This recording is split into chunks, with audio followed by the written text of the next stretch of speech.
Thank you very much for having me here. As Susie has already mentioned, she is an advocate of discussing autopsies and pathology with the general public.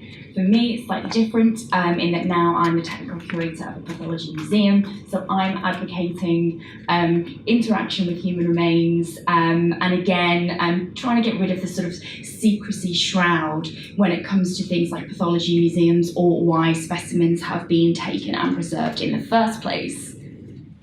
So I was an anatomical pathology technologist and I grew up in Liverpool when the organ retention scandal, or Alder Hey scandal as it was known then, was happening, and I trained just after that, and it made complete sense, obviously, within the context of hospitals that the HTA was formed and that we started to investigate the reasons why these specimens had been kept without parents' consent.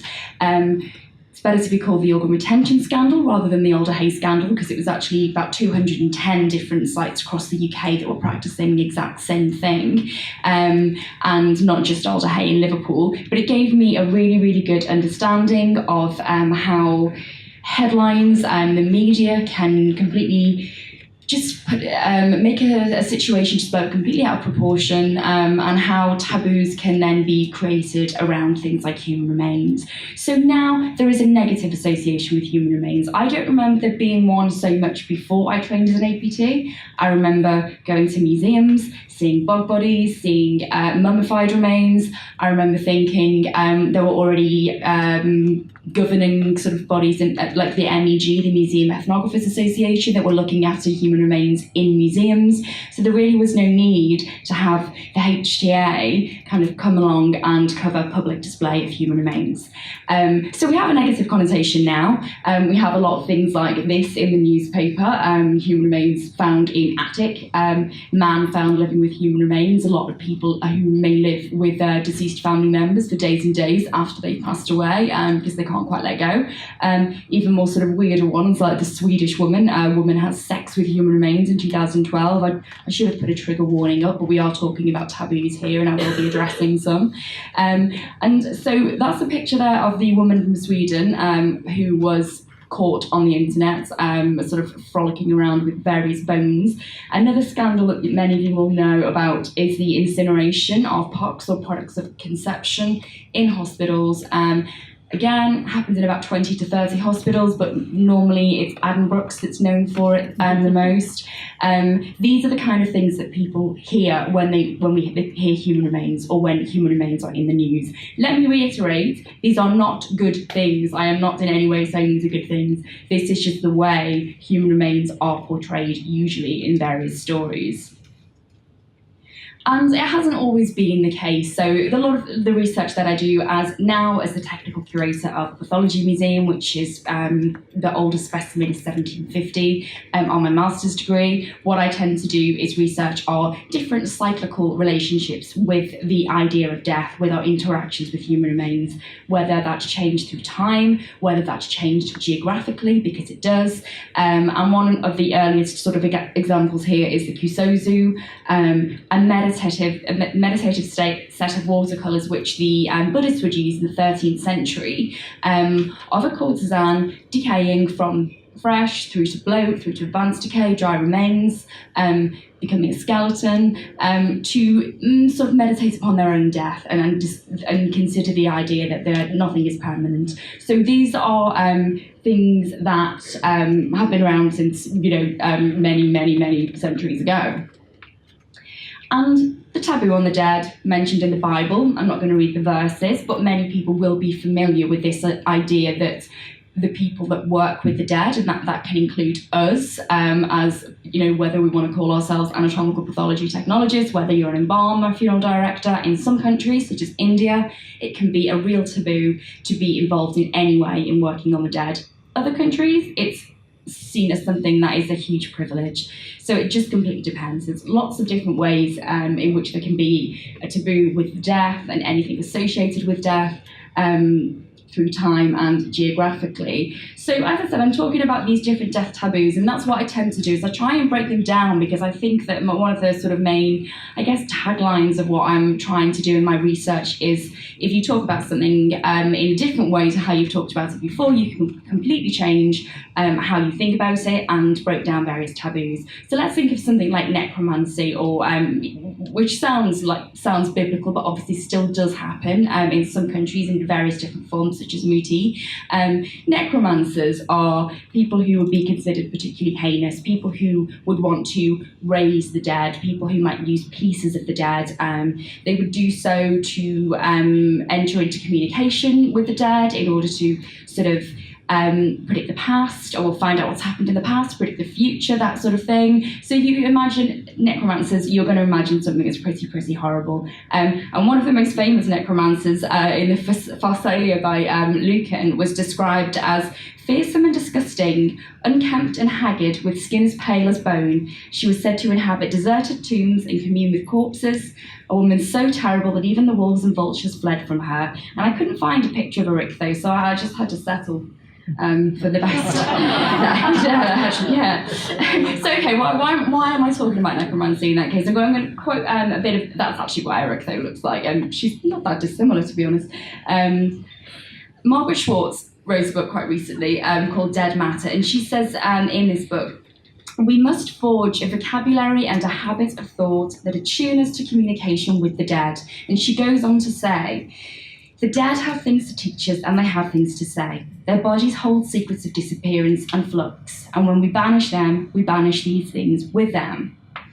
Now, this might seem like a really real cliche phrase, Mon cui vivus docens, the dead teach the living. But let's have a look at what necromancy is all about. Speaking to the dead, asking questions, finding out about the past and present, finding out about the future. Well, pathology, anthropology, they do the exact same things. So, as Susie had mentioned, perhaps by carrying out an autopsy on a baby, you may find a genetic issue that the family need to know about, that will then be able to sort of treat future pregnancies and stop those from being terminated and that sort of thing. And of course, the past, I mean, that's the classic one. That's what we do when we do autopsies, or we can take a look at somebody and work out whether or not they've been an alcoholic or a cocaine addict, or whether they've lived on the streets, or anything like that. So really, I suppose what I'm trying to say is, when you kind of look at it in those terms, when you break down this taboo of it, for this example, necromancy, we're doing a lot of the same things. We're opening up a dialogue with the dead. So that's what the Medical Museum is for, I think. I think it's a real shame. I began to work in Barts Pathology Museum in about 2011, October 31st, funnily enough, which everyone thinks is pretty spooky. And it was completely derelict. It had been left for between possibly 10, 20 years, something like that, because the way medical students were taught had completely changed. It stopped using the potted specimens, began to use what they call, virtual reality. That had the landscape room, and it had all these sort of models and virtual reality tools, and the pots fell into decline. And people will always say to me, oh, well, why do you care so much? Why do you need them? And I never really understand that question, because it's a little bit like going into an art gallery and looking at a Rembrandt and saying, well, why do we need this Rembrandt when we've got cameras now? It's not just about the pots. I mean, I'll come on to that slightly later, but it's also about the fact that they are objects of material culture, and they tell a story about how we've learned about medicine and pathology and anatomy. So to quote Sam Alberti in his really fantastic book, Morbid Curiosities, he said, for as long as there have been museums, there have been human remains in them. This is not a new thing, and it's not something that I feel like we should even be discussing nowadays, because it just seems like we're going round and round in circles. Same thing happened in the Victorian era when public anatomy museums were closed under the Obscene Publications Act. We're just going around in circles over and over again, having the same discussions. But this is Barts Pathology Museum. Not one of the oldest, the oldest, most of them around the sort of 1700s. And this is what it looks like now. For anybody that saw the museum when I first started to work there, it was covered in awful navy blue sort of lino carpety tiles, and they were squelchy because of the fluid that leaked out of the various pots, and because the ceiling leaked and still does sometimes, and the poor students would take exams in there and hold umbrellas over the desk, so I'm told. It's a bit different now. So we have all these specimens. We have maybe 5,000 specimens. Some of them are bones, some are mummified, and most of them are wet specimens preserved, probably in alcohol. When I reconserve them, I pop them in a fluid, which is called Kaiserling 3, but that's a completely different talk. And I just want to really finish by sort of showing an example of one specimen, the most famous one, possibly that we have, and why it is not just about it being a medical specimen. As I said before, it's an object of material culture, and it can it's multidisciplinary as well. So we've got the skull here of John Bellingham. So he is a man who assassinated a Prime Minister in Britain in 1812. It was Spencer Perceval. It's the only time it's ever been done, which really surprises me, especially right now. So the only time it was ever successfully done was in May 1812, John Bellingham, and he, literally within 7 days, he was judged, hanged and anatomized, which was the punishment of the day for murder, because it wasn't enough to just be killed, and various different reasons, mainly religious, as to why people had to be anatomized as well, or some other form of torture earlier on in the medieval era would happen. So what can we do with a specimen such as this? Okay, so first we've got an example of art here. Now this is, you could consider this art just for pleasure.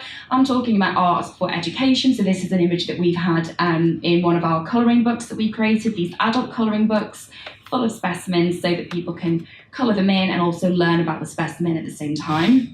We have art classes for surgeons and for histologists, because they find it really, really useful to do what is known as slow looking, in which you stop and take a second and really, really look at one specimen and learn how to really tune into it. So art is one thing that we can do with these specimens, and we do use them a lot for that. So we've got obviously medicine and anatomy, because we're a medical museum, and we can learn about that and why Bellingham was anatomized, or the whole process, which can then take us into politics. I mean, how many of you knew that there had been an assassination of a Prime Minister in the UK, or how many had even heard of John Bellingham or Spencer Perceval? So we have the history department come over and things like that, and the politics department, and they can use the skull in teaching on different modules that we do at the museum. Literature. So with Bellingham, a lot of experiments were carried out on some of his remains, which things like his heart was subjected to an electric current to see how long it would beat outside of his body. It beat for 4 hours. That is an offshoot of galvanism, which is something created by Luigi Galvani, which is really one of the things that inspired Frankenstein. Okay, so using electric current on the dead, literature. Now we can start to look at different ways, in which that might be used. So we can have the English department or anything like that in the museum to do a module.